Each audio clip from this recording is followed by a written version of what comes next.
Hi there, folks. Simon here. Welcome to the first game of the quarterfinals in the 2023 Dragon Cup TAC tournament. This is, again, like I said, in the quarterfinals, a match between Klimace and PlutoTheBrave.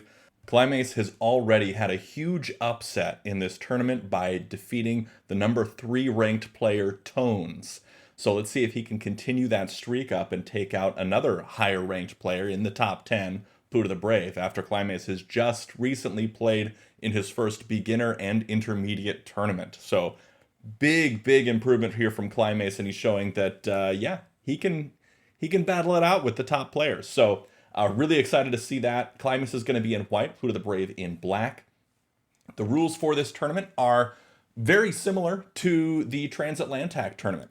It is going to be a 15-minute timer with a 15-second increment, meaning that 15 seconds gets added to your clock after every turn. And we are playing this with 2 komi, meaning that 2 gets added to black's flat count score at the end of the game if the game does not end in a road. There's also one other thing, and that is that at turn 35, you get an extra 15 minutes added to your clock. So that's pretty big when you're looking at trying to make a close game that goes pretty long, trying to get those people have a little extra time so they can think about it and have a really good game. So without any further ado whatsoever, let's jump right in to this Klimace versus PlutoTheBrave quarterfinals Dragon Cup tournament match.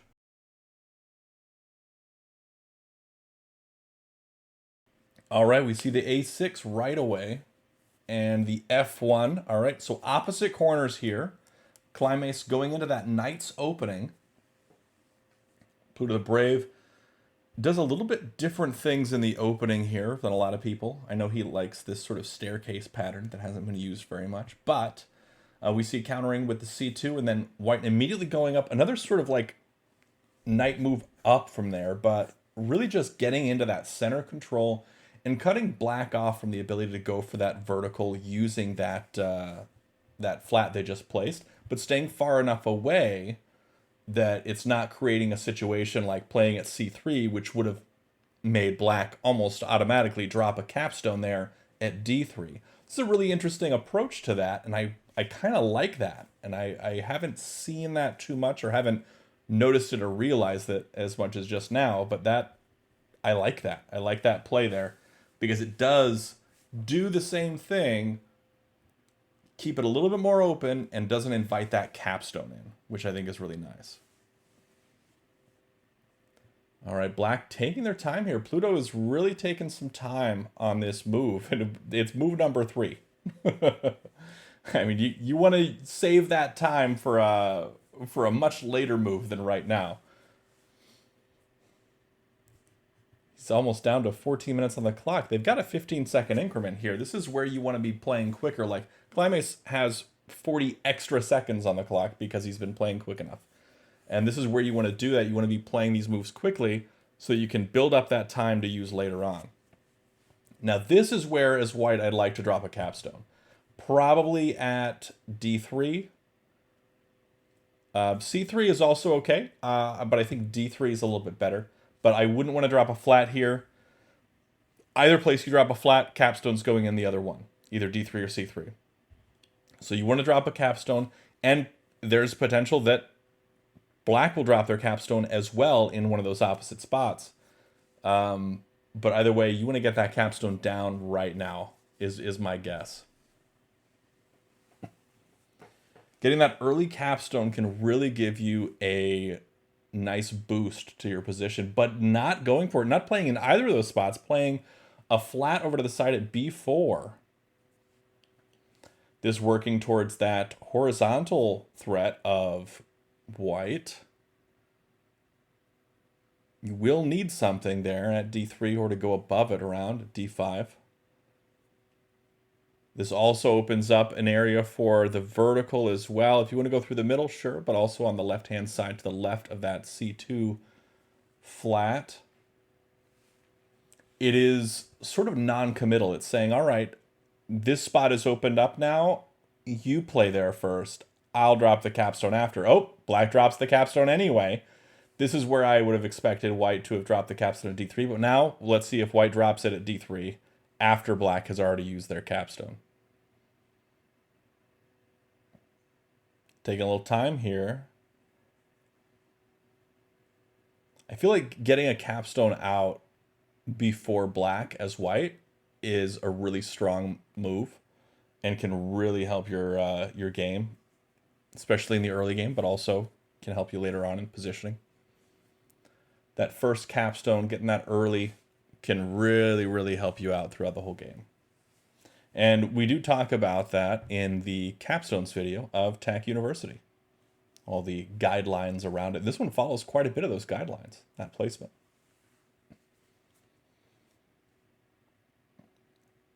White now, taking the time, does finally drop that capstone there. Black playing above, going for that vertical line. This is where you'll see black playing for that, knowing that white's going to have to do something, make some sort of capture eventually to interrupt this, unless white decides to play down at c1 here. But if white does play at c1, black's going to convert that same threat into a horizontal one because they've played up at c6 now. And so c6 is sort of that potential connection over there over to a6. So you've already got that a6 place from the beginning, and that can work towards a horizontal threat, whether it be on the very top on the row 6 or coming down into row 4 with the capstone coming up. Now, that's what I expect to happen if white were to play down at c1, but white does in fact play up at c6. Now black may decide to play at c1 here, just making the threat and forcing a response move out of white. I don't expect black to make the capture with d4 left here.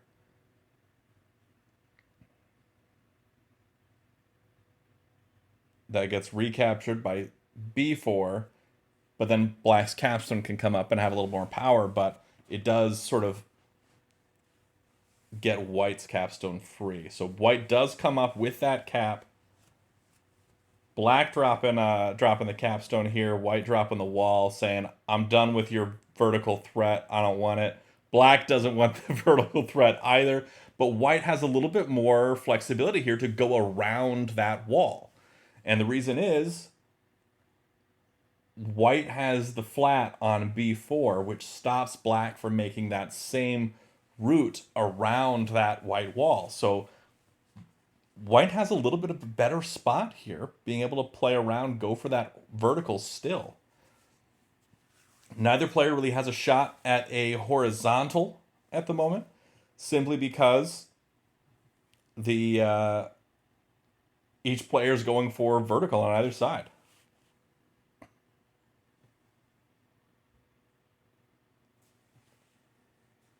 Interesting. Yeah, flat at f2. That's looking good here.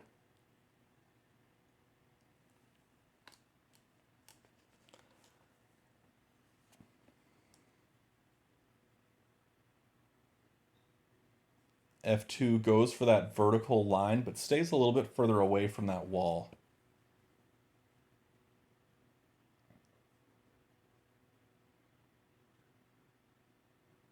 I think that if black lets that threat develop, that could be potentially disastrous for them. So, and the way that these two threats are set up with the capstones right next to each other, blocking each other off, the walls right next to each other, blocking each other off, that's a really interesting board configuration here. I wonder if this sort of thing has happened, like this exact positioning has happened before with how mirrored these threats are, but also how much they counter each other. It seems pretty significant to me. Black is playing those flats, trying to get around that. White does have momentum here. Able to make attack threat on the following turn with an f4 flat placement.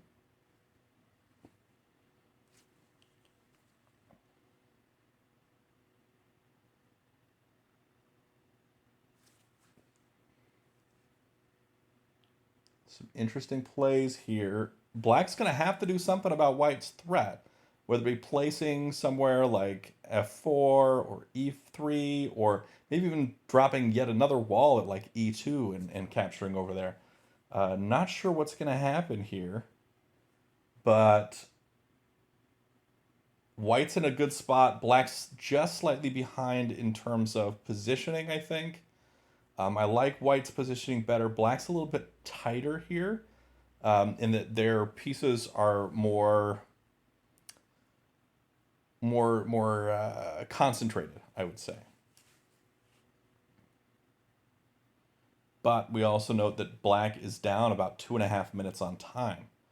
Does decide to play over at e4. I can't imagine white's not going to play at f4 here. That seems like the obvious play.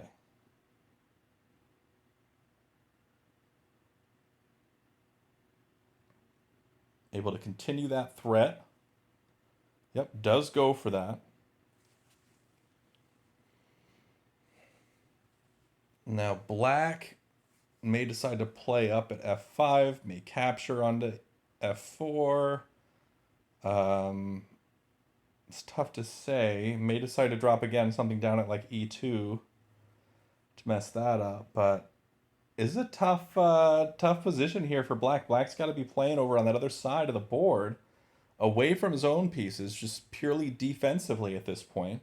Later on, can try and convert that into some sort of horizontal threat for sure, but we need to get those anchor points on the right hand side of the board, like f5, f6, something like that, in order to convert that. Even then, with that capstone there, it's just really tough. Really tough. Interesting how both players are really blocking each other here. But if black is able to shut down white's threat to where white can't recover it as easily, black can then focus on their threat on the left-hand side of the board.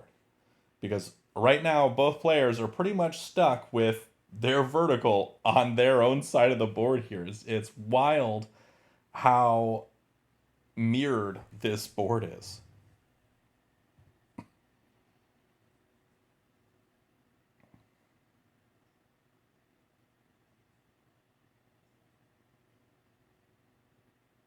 Black dropping another wall there at e3. That's two walls here.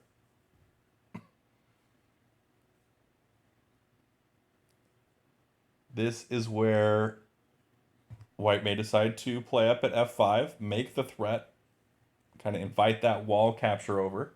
May decide to go for something else. Maybe playing a flat at b2. Maybe playing up at b5. Try and switch gears now that other wall is dropped. But nope, just goes for that f5.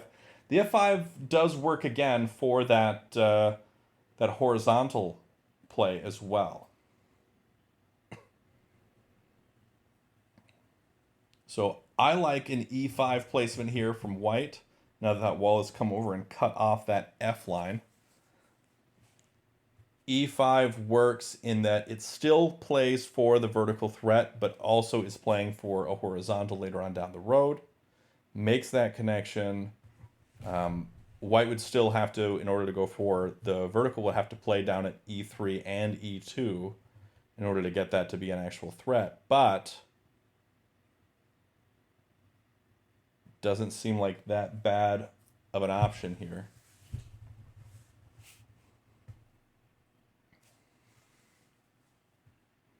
Goes for the e3. Not the e5 just yet. I'm not sure about that play. e5 felt a little more dynamic, but e3 might be... yeah, so e3 is harder to recover later on. If black were to place at e3 instead of white, then getting that spot would be next to impossible later on down the road. So getting that flat played there is probably the smarter choice here, since white would be able to recover a different vertical threat. Playing up at f6 would do the same thing as e5 for that vertical line. So yeah, I would say that e3 is probably a smart play here. Climbing is really showing some chops. You know, he did win against Tones, which was a huge upset and not something anyone was expecting. but really proven. He knows what he's doing here. All right, black now refocusing on that vertical threat on the left hand side of the board. White saying, you know what, that's fine. I will make my own threat here, knowing that they have delaying moves with that wall at c3. They can bring that down onto c2, and if black plays at b1 to renew, they can bring that left potentially. They've got that flat at b4. They can do things to sort of put this to the side. Black comes down with e4 onto e3, cutting off the potential threat on the following turn.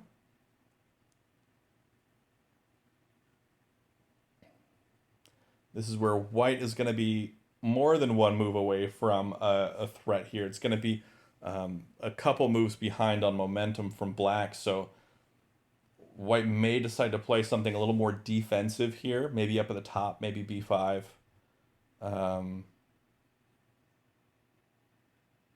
Yeah, b5 seems like a good defensive move that also can work later on in the offensive capabilities, but let's see.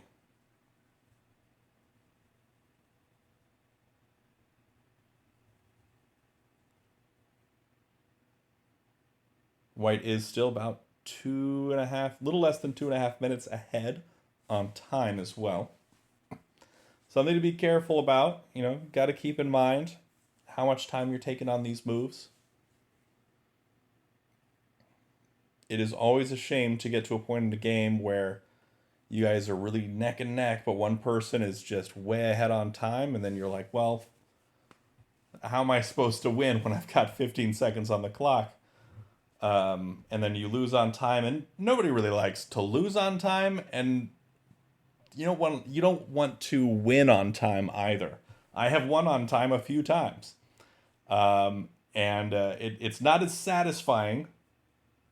But in my case, it's I take what I can get. All right, so white has decided to play a very defensive move, dropping a wall at a3. This wall is meant to come over onto b3 and cut off that vertical line essentially once and for all. They're saying they do not want black to have any chance of making this vertical threat.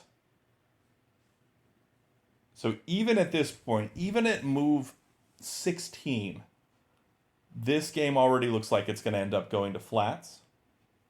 Going to be very hard for either player to complete a road here in the next 20 turns or so, unless people make some huge mistakes. I feel like this has flat game written all over it. You got 4 walls on the board, both playing fairly cautious here and also fairly straightforward. You're not seeing too many attempts at tricks. You're seeing people building up position, kind of hoping for a spot later on down the road, but you're not seeing traps built. At least I'm not seeing traps built. Maybe they're both playing traps and anti-traps here, but black does go for the b5 flat placement. This is the tack threat. White's going to have to come over with that wall onto b3 and stop it. That's the most likely move. That is the move that is made.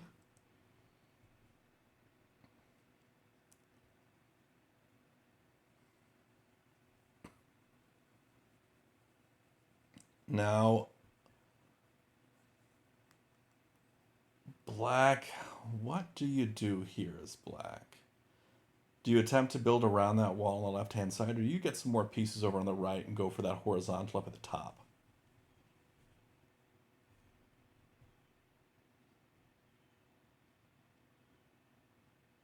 It's a tough one. It's a tough one for sure.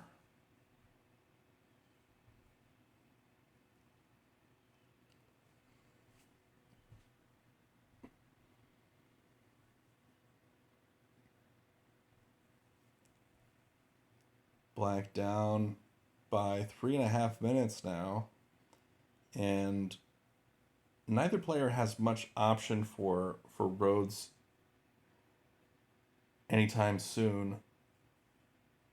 So you want to build up that position, get into a good spot, get material on the board, and make sure you can use it later. So you're going to want to be placing flats no matter what you do here. Both players are going to be wanting to place flats for the next few turns. Kind of get that out there, get positions built.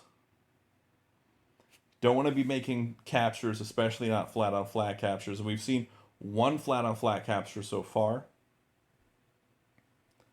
And if you're wondering, why are flat-on-flat captures bad? Go ahead and check out the captures video of TAC University.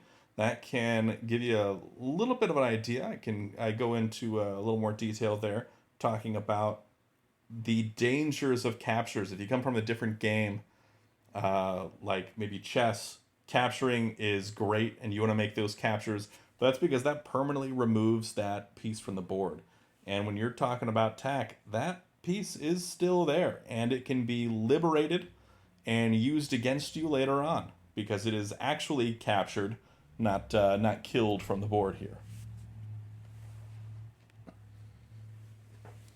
Also, another thing, since we're talking about TAC University, these walls are played very defensively. None of these walls have been laid as an offensive measure. And that is something that a lot of players struggle with in the beginning when they're first starting out, that they don't understand that a wall can be used offensively. Now, these players, both of them understand how walls can be used offensively. Just the way this game has panned out, they just use them defensively so far. But using those walls offensively is a great benefit. And this is a sort of situation where you can't really do any offensive walls right now because of the lack of these stacks with liabilities. But we do talk about using these walls in an offensive manner and well. Wow, another wall down here at the bottom from black. Using the walls in an offensive way. We talk about that in the walls video of TAC University. But this wall coming up quick. These guys took quite a while thinking about their turns, but then suddenly rapid fire. We get some positioning built up at the top, and then that wall dropping at E1 was wild. And then coming up onto E2, really wants to keep white from being able to make this vertical threat on the right-hand side.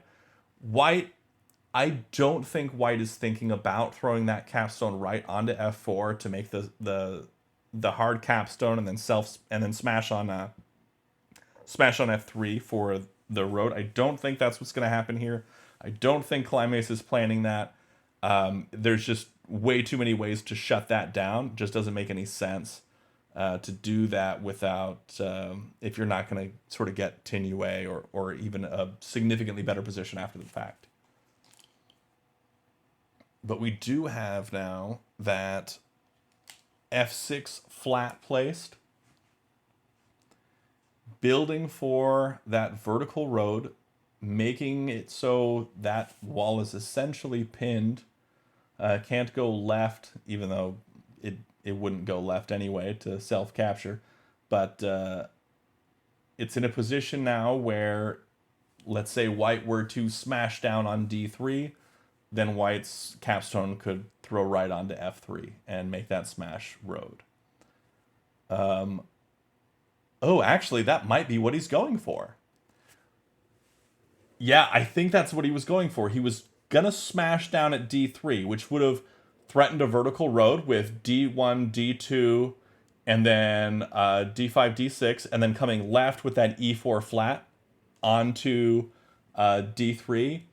And it would have been threatening to throw that capstone right to smash F3.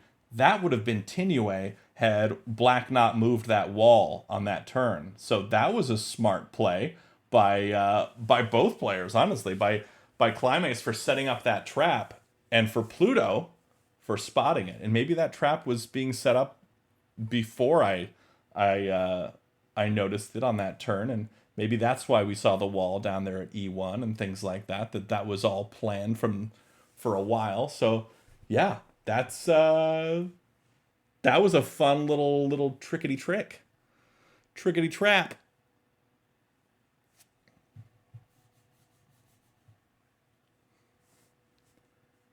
I wonder what else we'll see here. I mean, white can still make a threat by smashing here. I don't think white's going to want to do that. Black, however, doesn't have a lot of options for making threats at the moment. They've got 3 walls on the board, which puts them a bit back in terms of material. Let's take a look at the flat count right now. 2, 3, 4, 5, 6, 7, 8, 9, 10, 11 for white. And with the 2 komi, 11 for black. So they are even on flats. Black playing 1 flat on this turn would put black ahead on flats, but is down on reserves. White has played a lot more reserves than black has. Which means that white, if this game does go to flats, has a better chance of being able to push this game towards its end and ending the game than black does, because the game does end when you run out of pieces. And being able to control the end of the game, pretty important. Pretty important. White being ahead on flats makes a little bit of sense. You got 3 walls dropped by black, but 2 walls from white. So, I mean, black is ahead on flats, I guess. Okay, so I don't expect a smash here from white, but black is still thinking about this. Black is down low on time here. 3.5 minutes on the clock. Klimace is up at 12. That is huge. What is that, 8.5 minutes of difference? All right, black making a capture down below on D1. Why would you make that capture?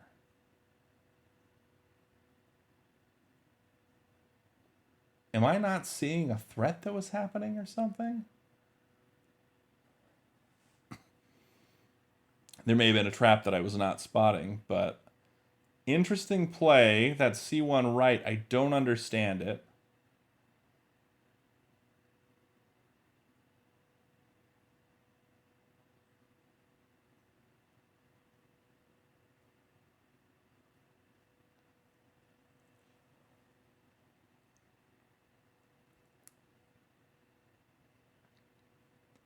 What is he trying to do by capturing D1? I wonder if Klimace is thinking the same thing. What's he trying to do by capturing D1?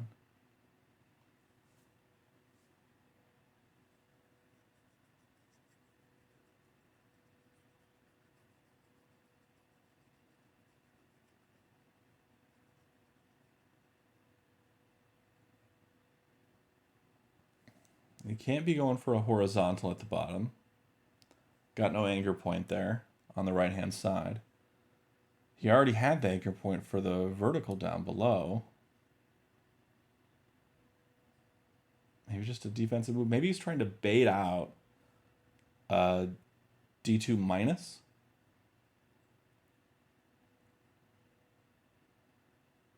Yeah, maybe he was trying to bait out D2 minus. That's the only thing I can think of. Why drop the flat next to it at E1? Not going to bite, and whatever that is. White can make a threat here on the following turn by just bringing the top capstone by itself, D4 to the right onto E4. That would be attack threat by throwing that down, dropping a white flat on E3, and then smashing the wall at E2. I don't expect that to happen, but it is a threat at this point. Not a threat at this point, but it is a possible move for a threat that white could make. Black dropping the flat at C1, sort of guarding that D1 stack.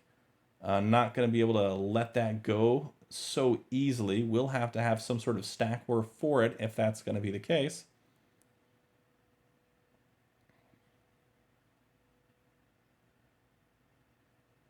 White playing off to the side.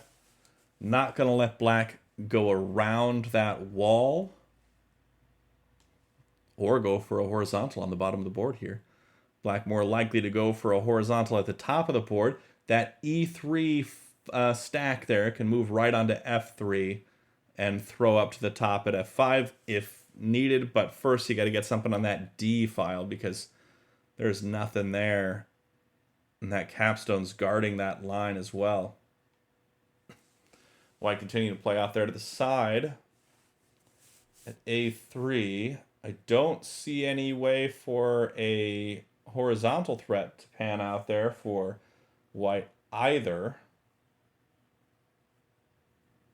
It's a pretty close game. I'd say it's pretty neck and neck at this point. Though black does have more liabilities here. Black's got a white flat underneath 2 of their own black flats. So resources that white can hoover up at some point later on, liberate those captives, and use them against him. Black playing up at e6 now. Getting more material on the board. This is now 4 spaces away from a board fill, which is another way to end the game early. And let's see, 1, 2, 3, 4, 5, 6, 7, 8, 9, 10, 11, 12. So 14 for black because of the 2 komi. 13 for white. So black's ahead on flats here if it were to go to a board fill, I believe. So white plays 1 even, black plays 1 ahead, white plays 1 even, black plays 1 ahead for the win. Yeah. So black would be winning if they just flat it out here. I don't expect that to happen, but that means that the pressure is on white. White will have to make some captures here fairly soon if they want to get ahead and keep the board from filling. Because if they continue this, I'm going to place, you're going to place thing, black comes out on top. However, I don't expect that's going to happen. I think that some sort of fight over D1 will happen first.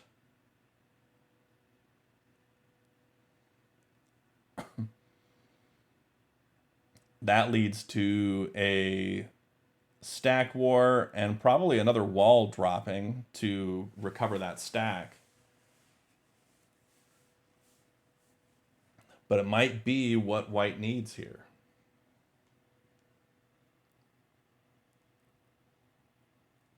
There aren't any other stacks that white can easily recover to use against black.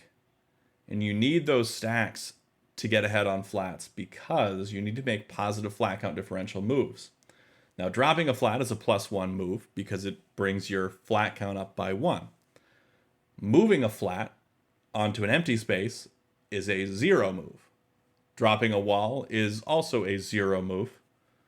And doing something like taking a flat on top of an enemy flat is a +1 move because it's eliminating one enemy flat temporarily and keeping yours the same. Ooh, white does come over to the right with that capstone, making this tack threat the smash threat down here to smash on e2 for the road. Now, this sort of move is technically a -2 flat count move because it gives black a flat that was underneath the capstone and takes away a flat from white. However, it is a threat, and it's probably setting white up for some better opportunities later on down the road as well. But it's what white needed to do something in order to combat this impending board fill and flat win from black.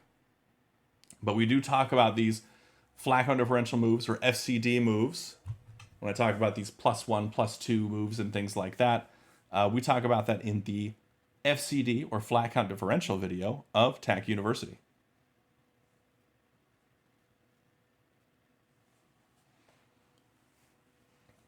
Black's got to respond to this threat. They can do so in a number of ways.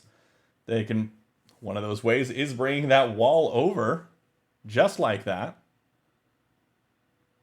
And that has the handy little consequence of making it so black can make attack threat fairly soon. Black comes over with this, not making a threat, but in a good position to make up some flat count here. Um, yeah, black's not looking bad at all. White can still smash here at e3 and renew a threat, but black is likely to counter that in a number of ways.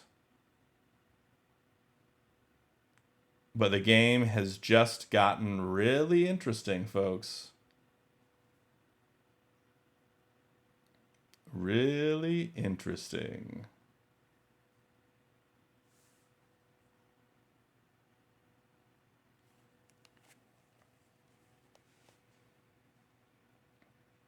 White's got 7 minutes on the clock. Pluto down to 2 minutes, 22 seconds. 5 minute buffer here for Klimace almost. But it was 9 minutes not too long ago, so Klimace definitely having to think a little harder on these last few moves.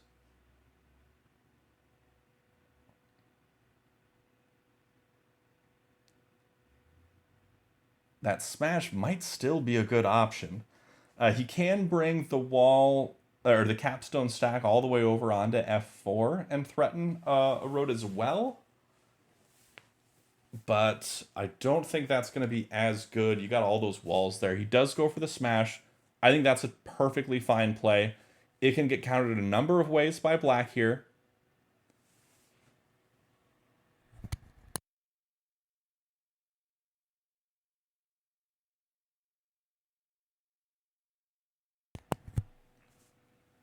But it's hard to say what black will do. If they'll go right with it or if they'll go down with it.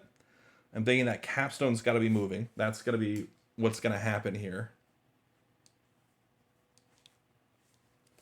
But will he take it right or down? No, he brings the flat up. Okay, he's trying to build up for this horizontal thread at the top of the board, being able to spread that capstone up onto d5 and d6. But he's going to want it to have some sort of anchor point on the right-hand side of the board as well. Now, white can renew this threat with a capture onto e5 with f5, so an f5 left move, or with e1 left. Either one of those is a renewed threat. I don't know that they'd be a good move, though, even though it is renewing the threat and putting a little pressure on black. I feel like that capture is a little premature and you would want to drop a flat at e6 instead. The flat at e6 is not a momentum move, but it is, I feel like, a positioning move. And you're at move 28 right now in the game. You know that you get 15 extra minutes and your opponent gets 15 extra minutes at turn 35. You're likely going to reach turn 35. I mean, a lot can happen in 7 turns. You could totally win or lose to a road here, but I would say that's a little unlikely considering the level of play of these two players, their skill level.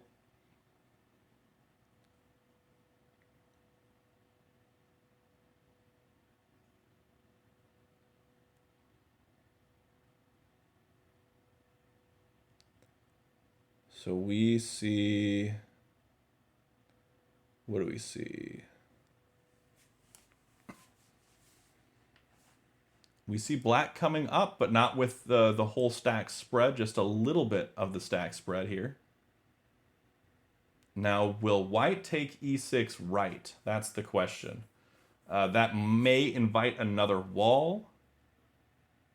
It may invite some flat thing, but white did smash a wall of blacks, so that's one more wall off the board.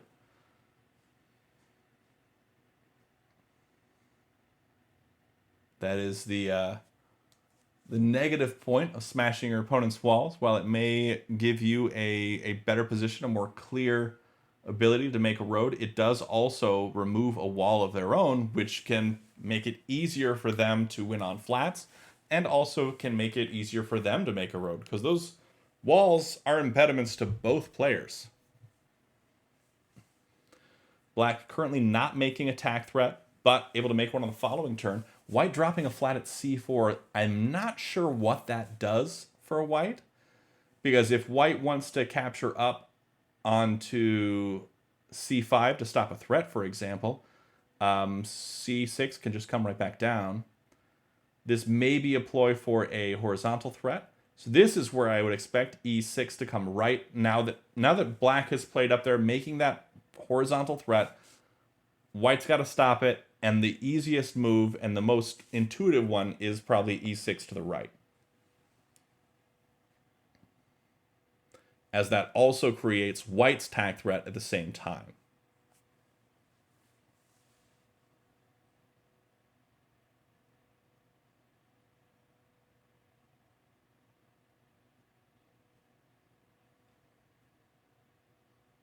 Got to do something to stop it, though. And also, only 3 open spaces on the board.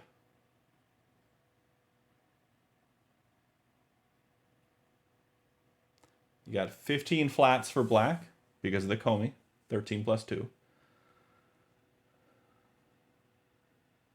Is it 14 for white, I think?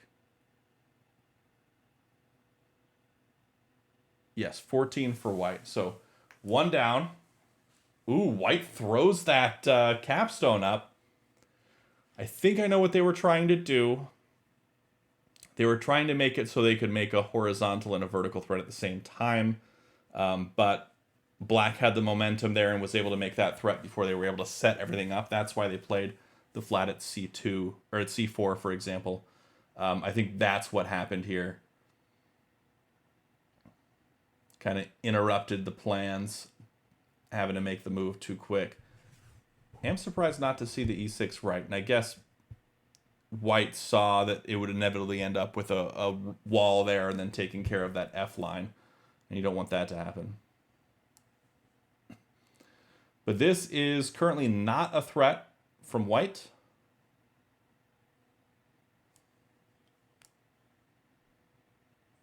Black really building a strong position over there on that side of the board.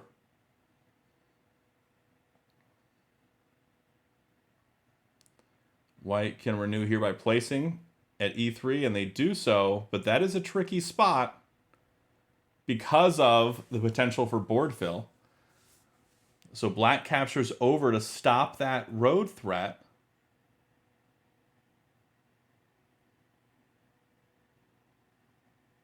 Will white drop a flat at c2, knowing that they're so close to a board fill, and counting on that d3 minus to work there?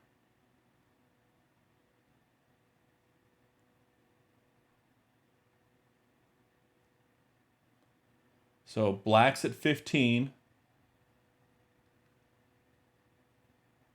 White's at 14 still. So white is down by 1 flat. White can play this next flat to come even. And I think that a c2 placement works here. I think that it works. I think c2 works because you're placing that flat, you're setting up to be able to capture onto d2. And if you capture onto d2, black cannot use that wall on e2 to come left, because that results in a road for white. So you do win that capture war if you drop a flat at c2. Assuming, and if black immediately captures over with b2 right, you can bring that wall down from c3 onto b2 and liberate the captive immediately. I feel like c2 is the right play here. It's got to be. No, plays at a1. Why a1 doesn't do anything for you, except that actually is helpful for black. I feel like c2 could have potentially won the game here, or turned the game around at least for Klimace. But Klimace is also looking. Pluto's down to 30 seconds on the clock. Klimace is at 2.5 minutes. If Klimace can rush Pluto into making a poor move, yeah, Pluto's saying, yeah, go ahead and place that last flat, because he'll win. White makes the capture, makes the horizontal tack threat here. Black comes down with the capstone to stop. White probably going to make a +3 flat count move here by capturing up with that C4 stack.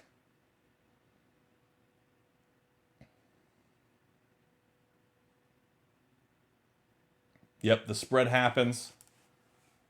There's the spread. Now this is white in the lead with flats, I believe. Let's take a look. It's hard to keep track of this. It's got to be really tough for Pluto with such little time, but he's back up to almost a minute on the clock now. So he's up at 14 flats.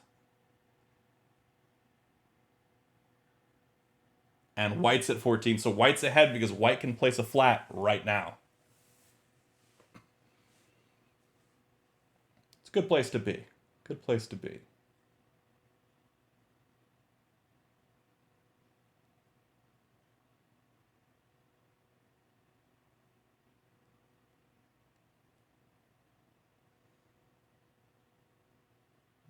Yeah, white drops the flat, putting them ahead on flats.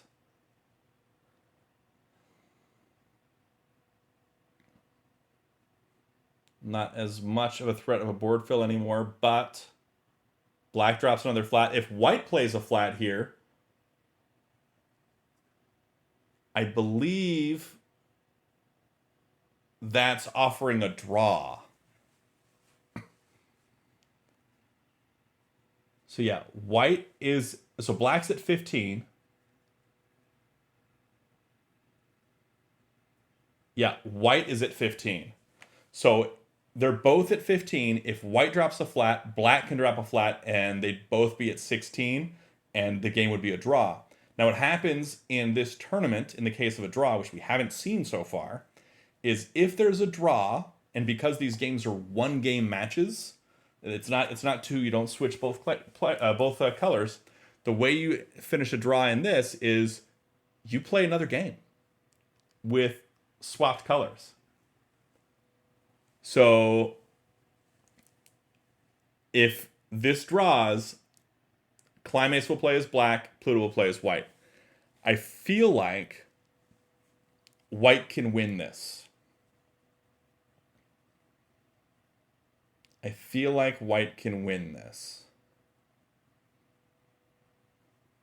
And I do see Will in the chat saying, I wonder if this will go to a draw. Yeah. I mean, the opportunity is there. And the interesting thing about this is both players essentially have to agree. And the reason for it is if white plays the flat, they're saying, I'm fine with you drawing the game. But then black has to also play the final flat and say, yeah, I'm fine with this being a draw.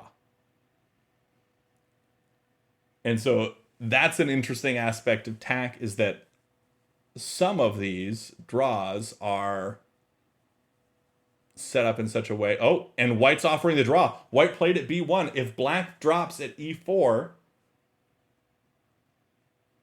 that's it. The game's over. Let's see if black tries to think of something sneaky to make this happen.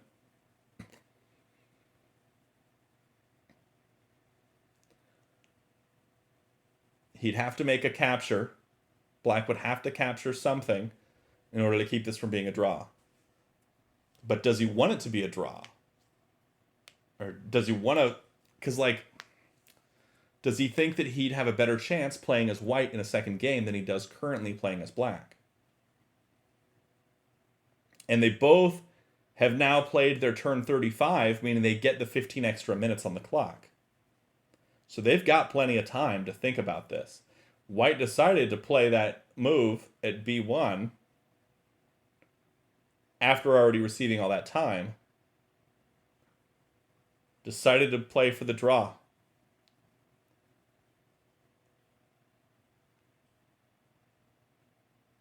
And Pluto's just thinking about it. Do I take the draw? Do I not take the draw?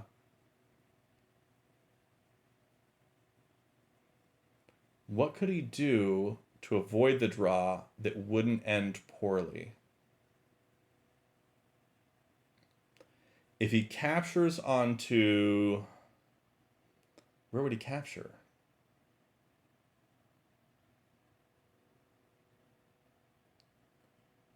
Where do you capture if you're black? Because you can't capture onto D3.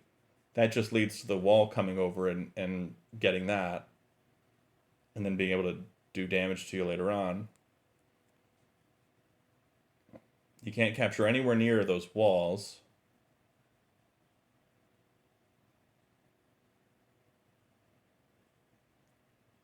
You can capture left with that capstone onto C6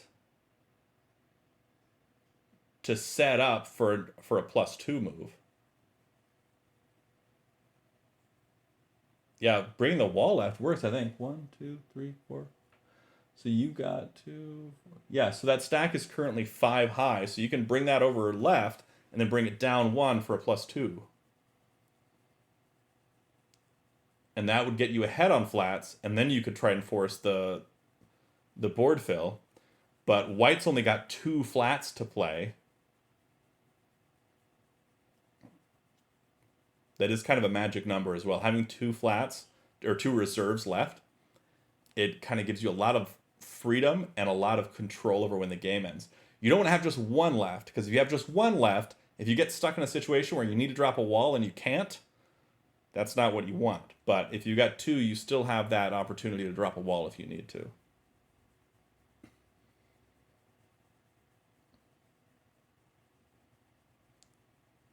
Yeah, Pluto really taking his time. He was taking 3 minutes on this one move.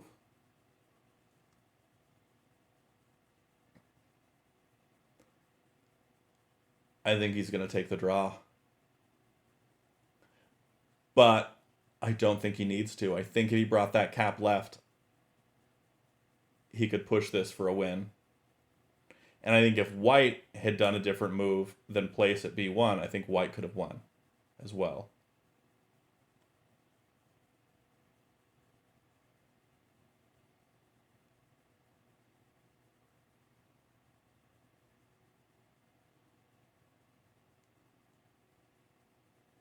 Oh, man. You can just hear the gears turning.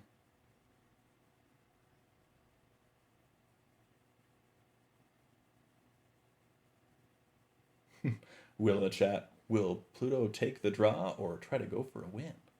Yeah. I think he'll take the draw.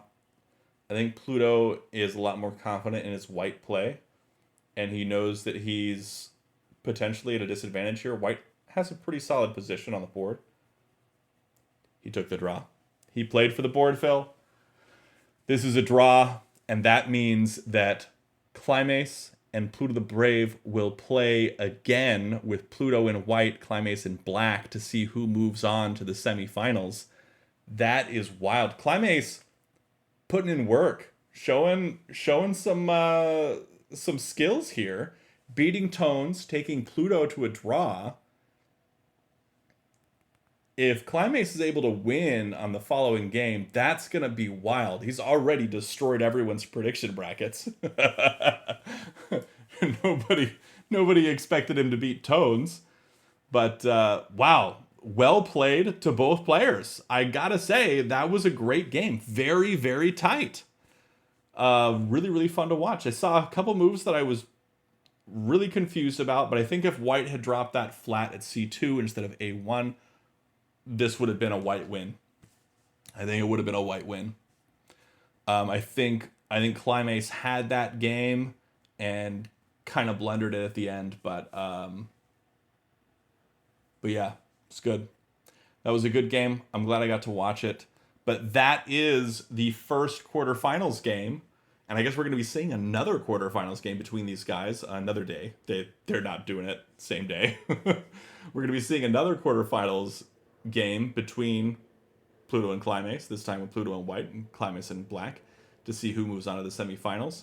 But we've got more quarterfinals matches to go, including my own, which I will not record because I play significantly worse when I record, because I'm doing self-commentary and that's hard. So, that is all for today. Thanks for watching. Be sure to check out the description below for all things TAC, especially the TAC Discord server, which is the community hub and where you can find all sorts of TAC resources like strategy guides and people to play with. whether that be right here on playtac.com or asynchronously through the Discord server itself. Lots and lots of great resources and people to play with. So be sure to check that out, and until next time, have a great day and happy tacking.